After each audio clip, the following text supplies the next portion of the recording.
everybody, my name is Carla from Written Word Calligraphy and welcome back to my channel. And today we are going to be talking a little bit more about fear, because as I was launching the Calligraphy Business Kickstarter course, so many of you guys have reached out to me talking about your fears about starting, and I just wanted to give you guys some context and a little bit of encouragement as you start your calligraphy business. Honestly, I want to let you know that fear is absolutely normal. I personally feel fear recently. I've been doing my business for over 8 years now, and I still feel fear, Recently, I was just outlining some of those fears and acknowledging them, such as is my business focus too busy now that I have multiple kind of avenues, and I talk about it a lot on Instagram. Is it too busy that people are just not being able to see their Carla anymore? Or am I saying no to so many invitation clients lately because I've just been really busy with the courses that how am I going to stay relevant? All of these questions that kind of come up as you go through your business, and they're also just unique to every individual. But I wanted to kind of talk a little bit more about fears, that especially as you start out in your business. So first of all, a lot of you guys have this fear of failure, and I want to let you know that it's not just you, it's me too. I've felt that fear of failure as well. I actually was Googling, researching, how do you get over the fear of failure? And one of the people from Forbes had written this blog post about it. And one of the questions they told me, they kind of encouraged me to ask was, what am I giving up by not trying? The beauty about starting a calligraphy business is that most of the business models that we can start with actually doesn't even require a huge investment. A lot of it has to do with just getting it out there. And I know that a lot of you are scared about that. And so I want to let you know that it's okay to acknowledge that fear, that you have that fear of I don't want to fail in this endeavor, but also recognizing the fact that is this something I can control? That failure bit, has it to do with not having customers, or maybe fear of nobody buying, or maybe fear of people thinking that I'm too expensive, and thinking, do I have any control of it at all? So for example, fear of not having any customers. So what am I giving up by not trying? Not having any at all, right? So if you do actually try, then you'll actually get to experience what it's like to possibly have a customer. And if you don't have any customers, what can you do about that? Thinking about, is it the product I'm proposing? Is it the pricing? Am I marketing? Am I being visible to people that are looking for this particular item? Do people actually know who my brand is? One of the biggest things that I discovered, especially with regard to product, was that people don't just magically show up at your door. Unless of course you have a retail shop, that's a different story. But there's gotta be some other ways to be able to reach your customer, get them to know you. So most of the time it actually has nothing to do with your product being off.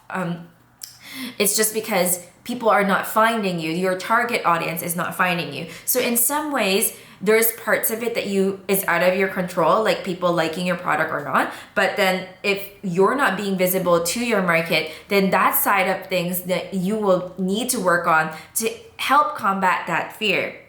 Or fear about nobody buying your product. So perhaps that one is a little bit more okay, what are the reasons why people are not buying? And so this one can be a little bit more of a question to somebody that you can trust. Do you know why you wouldn't buy this particular item? Is it the pricing? Is it the product itself?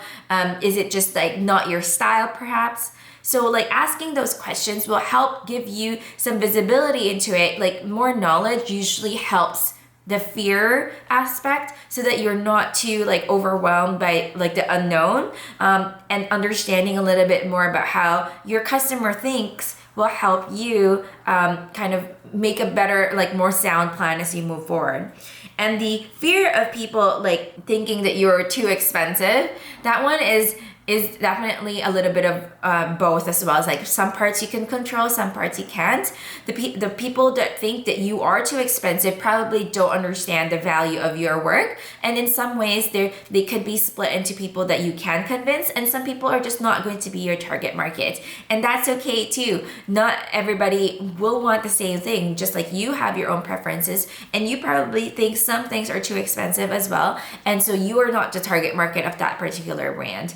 That in that way, like maybe it's a reflection of like, okay, what are the standards for this particular item, or maybe this particular product is new to your country, and so people might think that you are too expensive once you actually propose it to them. But before you can actually know this is going to happen is when you actually start offering it, like start trying it. And I wanted to let you know that all of us need to start somewhere.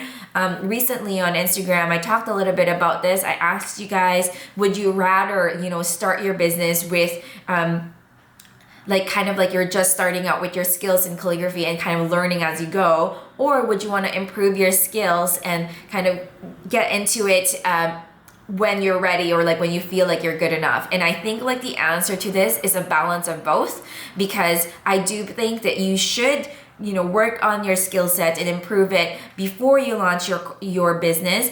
But then sometimes people don't get to that point of telling that, oh, I'm good enough. As long as you keep working on it and keep striving at it, we all need to start somewhere. And because there's always going to be still things that we're going to, learn as we go. But as you grow your skill set, your confidence also kind of goes up, and then your fears will eventually kind of go down. And as you go through your business, there will be more fears, there will be more challenges, and that's okay. That is part of it. Failure, we call it a failure, not getting the customers you want or not getting the amount of money you're hoping to get. That's part of learning. That's part of having it as a business. And that's why I'm really excited to have the Calligraphy Business Kickstarter, because this time around, a lot of these students of mine that are starting out in their calligraphy business, they're not going to be alone in it. They can like talk about these fears and kind of vet them out a little bit, or like have other people's like opinion into it, because sometimes we can't tell what's wrong. Am I doing this right? Like having other people's insight and encouragement can help you kind of find your ground a little bit, and also help you manage those fears.